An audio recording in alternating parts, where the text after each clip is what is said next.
অনেক সময় এমন হয় যে আমাদের শুভ মানসিকতা, শুভ বিচারে, শুভ কর্মে মানুষ সন্দেহ করেন, প্রশ্ন করেন, প্রমাণ চান, শুদ্ধতার পরীক্ষা দিতে বলেন, আর তখন নিশ্চিত রূপে কষ্ট হয়। আমরা ভাবি এটাই হলো জীবন। এত শুভ ভাবনা ভেবেও, শুভ কর্ম করেও মানুষ আমাদেরই সন্দেহ করেন। দুঃখ অবশ্যই হয়, কিন্তু দুঃখী হবার কোনো প্রয়োজন নেই। কেন নেই? কারণ যদি কেউ আপনাকে সন্দেহ করে, করতে দিন। সংসারে কি হয় তা দেখুন। এই সংসারে সোনার শুদ্ধতাকেই পরখ করা হয়, কয়লার কটুতাকে নয়। আপনি হলেন স্বর্ণ, তাই আপনার শুদ্ধতা অবশ্যই পরখ করা হবে। সেটা তো হবেই হবে। আপনি নিজেকে দুঃখী করবেন না। আপনার কর্ম শুধু একটাই, স্বর্ণর মতো উজ্জ্বল থাকা। এই সংসার আপনার ভাবনা, চিন্তা, কর্ম এবং শুদ্ধতার প্রমাণ পেতেই থাকবে।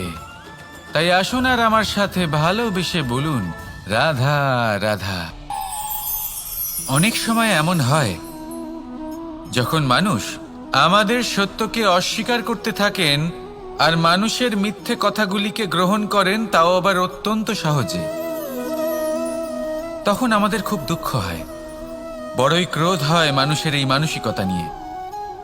কিন্তু এটা জানা অত্যন্ত গুরুত্বপূর্ণ যে এমন কেন হয়। কারণটা কি আপনি? আপনারই কি কোনো দোষ রয়েছে? কখনোই নয়। কারণ হলো এটা যে এই যে সত্য, এই সত্যের মূল্য অত্যন্ত অধিক। এতটাই অধিক যে অনেক সময় অনেক ধনী ব্যক্তিও এর মূল্য মেটাতে পারেন না। সেখানেই যদি মিথ্যের কথা বলি, তাহলে এর মূল্য অত্যন্ত কম। অত্যন্ত সহজে এই মিথ্যে সবার মধ্যে বিক্রি হয়। সত্যি বলতে এটা ভাবা আপনার কর্ম নয় যে লোকে কেন আপনাকে বুঝতেই পারেন না, আপনার সত্য কেন বুঝতে পারেন না। আপনার কর্ম হলো আপনার সত্যের সাথে দাঁড়িয়ে থাকা, সেই সত্যের সাথে চলতে থাকা। কারণ সত্য তার কাছেই আসবে যে সত্যকে খুঁজে নিতে চায়। নয়তো বেশিরভাগ মানুষ মিথ্যেকে নিয়েই প্রসন্ন রয়েছেন। আপনি সত্যের সাথে কর্মের পথে অগ্রসর হতে থাকুন। সত্য বেশি দিন লুকোনো থাকে না। সংসারের সম্মুখে এটা অবশ্যই একদিন আসবে, কিন্তু তখনও সেটা মানুষের ওপর সে বিশ্বাস করবে কি করবে না। আপনি কর্ম করতে থাকুন আর আমার সাথে ভালোবেসে বলুন, রাধা রাধা। জীবনে যখনই আমরা এমন কোনো পথে চলতে চাই যা মূলত কাঁটায় ভরা, ছোট পাথর থাকে যা বিঁধে যেতে পারে, তখন আমরা কি করি? আমরা পাদুকা ব্যবহার করি, আর তারপরে আমরা খুব সরলভাবে সেই পথে অগ্রসর হতে পারি। কিন্তু যদি পাদুকা আর পায়ের মাঝে কোনো ছোট পাথরও এসে ফেঁসে যায়, তখন কিন্তু আমরা খুব কোমল পথও পার করতে পারবো না।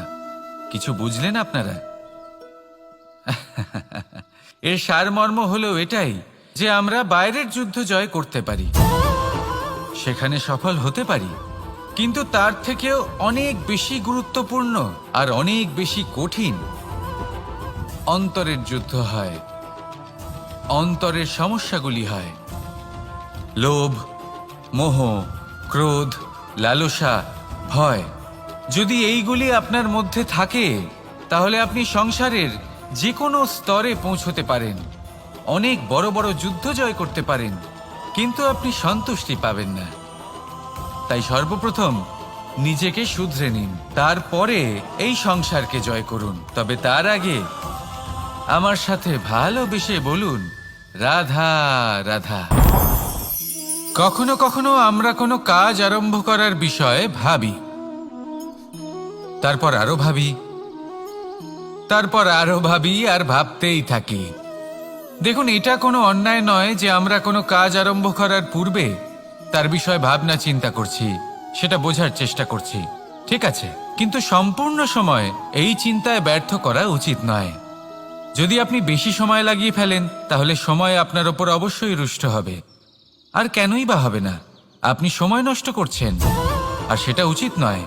দেখুন, নিশ্চিতভাবে ভাবনা চিন্তা করুন, বিবেচনা করুন, পূর্ণরূপে করুন, কিন্তু এটাও মনে রাখবেন যে উচিত সময়ের মধ্যে আপনাকে কর্ম আরম্ভ করতেই হবে।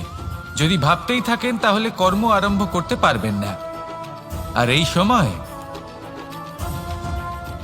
সময় অত্যন্ত বলশালী। যদি একে সম্মান করেন তাহলে তা আপনার সাথে থাকবে, আর যদি না করেন তাহলে থাকবে না। আসুন সময়কে সম্মান করুন আর আমার সাথে ভালোবেসে বলুন, রাধা রাধা। আপনি কখনো ভেবে দেখেছেন কি সেই জিনিস যা আপনাকে সামনে এগোতে বাধা দিচ্ছে? ধরুন আপনি কোনো পথ দিয়ে যাচ্ছেন, পা মুচকে গেলে তা আপনাকে সামনে এগোতে বাধা দেয়। সেইভাবেই জীবনে ক্ষুদ্র চিন্তা আপনাকে সামনে এগোতে বাধা দেয়। দেখুন, যদি কোনো চাক থাকে যার মধ্যে ফাটল রয়েছে, তা আপনাকে ভালো মাটির পাত্র বানাতে দেবে না। ঠিক সেইভাবেই কাউকে ঈর্ষা করলে তা আপনাকে মহান হতে দেবে না। আমি উচ্চস্তরীয় আরও নিচুতে রয়েছে, এই ভাবনা কখনোই আপনাকে উচ্চ স্তরে পৌঁছতে দেবে না। মন থেকে সকল বিকার, ঈর্ষা, মোহ, লোভ, লালসা এই সব ত্যাগ করুন। চিন্তা ভাবনাকে বড় করে তুলুন, ধন্যাত্মক বোধ জাগিয়ে তুলুন, আর সম্পূর্ণ সমর্পিত হয়ে কর্ম করুন। মহানুভবতা আর সাফল্য এই দুই আপনার পদানত হয়ে থাকবে। তাহলে আসুন আর আমার সাথে ভালোবেসে বলুন, রাধা রাধা।